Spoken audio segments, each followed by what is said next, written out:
Hello friends, ನಮ್ಮ ಸಿಪಾಯಿ home made ನಾನ್ ವೆಜ್ಗೆ ಮತ್ತೊಮ್ಮೆ ಸ್ವಾಗತ. ಇವತ್ತಿನ special dish veg fried rice. Simple ಆಗಿ ಯಾವುದೇ ಸಾಸ್ಗಳನ್ನು ಹಾಕದೆ ಮಾಡುವ ಫ್ರೈಡ್ ರೈಸ್. 4 ಜನಕ್ಕೆ ಬೇಕಾದ ಫ್ರೈಡ್ ರೈಸ್ಗೆ ಸಾಮಗ್ರಿಗಳು: ಮಾಡಿಟ್ಟುಕೊಂಡಿರುವ ರೈಸ್, ಸಣ್ಣದಾಗಿ ಹೆಚ್ಕೊಂಡಿರುವಂಥ ಕ್ಯಾರೆಟ್, ಬೀನ್ಸ್, ಕ್ಯಾಬೇಜ್, ಆನಿಯನ್, ಸಣ್ಣಕ್ಕೆ ಹೆಚ್ಕೊಂಡಿರೋ ಟೊಮೆಟೊ, ಬೆಳ್ಳುಳ್ಳಿಯನ್ನು ಸಹ ಚಿಕ್ಕದಾಗಿ ಹೆಚ್ಕೊಂಡಿರುವಂಥದ್ದು, ಶುಂಠಿ ಸಹ ಅದೇ ರೀತಿ, ಮೆಣಸಿನ್ಕಾಯಿನ ಉದ್ದಕ್ಕೆ ಕಟ್ ಮಾಡ್ಕೊಬೇಕು, ಪೆಪ್ಪರ್ ಪೌಡ್ರನ್ನ ಜಾರ್ನಲ್ಲಿ ಪೌಡ್ರ್ ಮಾಡಿಕೊಂಡು, ಒಂದು ನಿಂಬೆಹಣ್ಣು,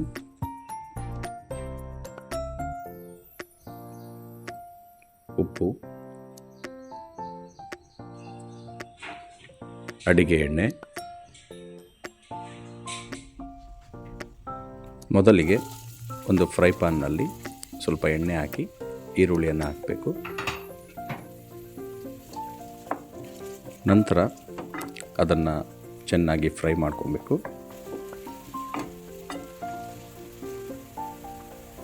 ಫ್ರೈ ಆದಮೇಲೆ ಬೆಳ್ಳುಳ್ಳಿಯನ್ನು ಹಾಕಬೇಕು. ಜೊತೆಗೆ ಸಣ್ಣದಾಗಿ ನಾವು ಹೆಚ್ಕೊಂಡಿರುವಂಥ ಶುಂಠಿಯನ್ನು ಸಹ ಹಾಕಿ ಚೆನ್ನಾಗಿ ಎಣ್ಣೆಯಲ್ಲಿ ಫ್ರೈ ಮಾಡ್ಕೊಬೇಕು. ಫ್ರೈ ಮಾಡ್ಕೊಂಡ್ಮೇಲೆ ಟೊಮೆಟೊವನ್ನು ಹಾಕಬೇಕು. ಸ್ವಲ್ಪ ಹುರ್ಕೊಬೇಕು.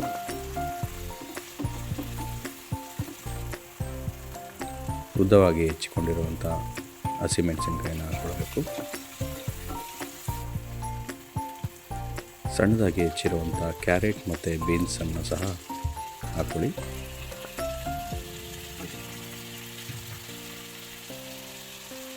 ಕ್ಯಾಬೇಜ್,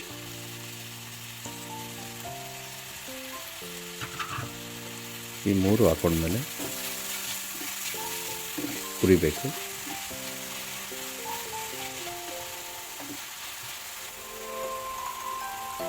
ಸ್ವಲ್ಪ ಉಪ್ಪು ಹಾಕ್ಕೊಂಡ್ರೆ ಫ್ರೈ ಮಾಡ್ತಾ ಇರೋವಂಥ ತರಕಾರಿ ಎಲ್ಲ ಉಪ್ಪು ಚೆನ್ನಾಗಿ ಹಿಡಿಯುತ್ತೆ.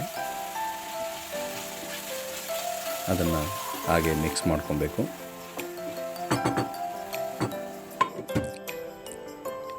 ಲಿಡ್ ಮುಚ್ಚಿ 2 ನಿಮಿಷ ಬೇಯಿಸ್ಕೊಬೇಕು.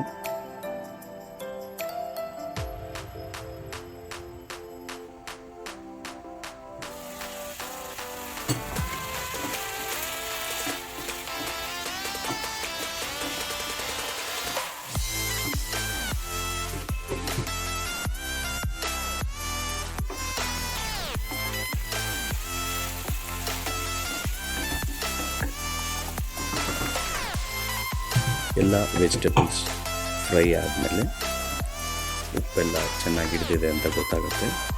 ಹಾಗೆ ನಾವು ರೆಡಿಯಾಗಿ ಇಟ್ಕೊಂಡಿರುವಂಥ ರೈಸನ್ನು ಮಿಕ್ಸ್ ಮಾಡಬೇಕು.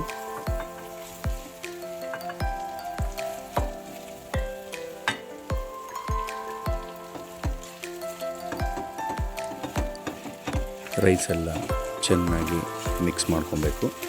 ಹುಡುಡಿಯಾಗಿ ಬರೋ ಅಲ್ಲಿವರೆಗೂ ನಾವು ಮಿಕ್ಸ್ ಮಾಡ್ಕೋಬೇಕಾಗುತ್ತೆ.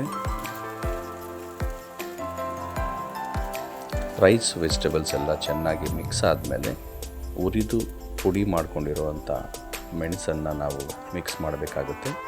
ಇದರಿಂದ ರುಚಿ ಹಾಗೂ ಫ್ರ್ಯಾಗ್ರೆನ್ಸ್ ತುಂಬ ಚೆನ್ನಾಗಿ ಬರುತ್ತದೆ.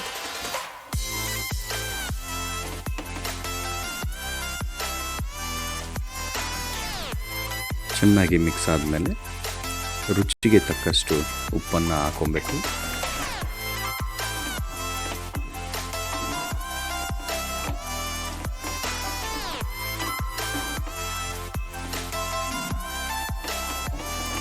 ರೈಸ್ ಮತ್ತು ವೆಜಿಟೇಬಲ್ಸ್ ಎಲ್ಲ ಕ್ಲೀನಾಗಿ ಮಿಕ್ಸ್ ಆಗಿದೆ ಅಂತ ಗೊತ್ತಾದ ಮೇಲೆ ನಾವು ನಿಂಬೆಹಣ್ಣನ್ನು ರಸವನ್ನು ಬಿಡಬೇಕಾಗತ್ತೆ.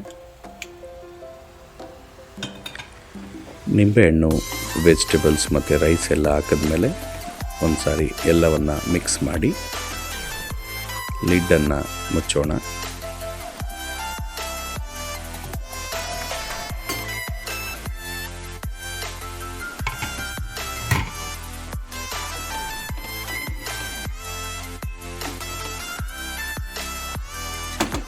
ಫ್ರೈ ಆದಮೇಲೆ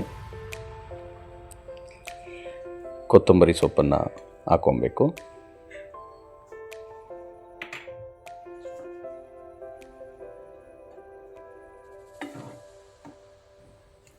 ಫ್ರೆಂಡ್ಸ್, ಈಗ ರೆಡಿಯಾಗಿದೆ ಎಲ್ಲ ಮಕ್ಕಳು ಇಷ್ಟಪಡುವಂತಹ ಫ್ರೈಡ್ ರೈಸ್.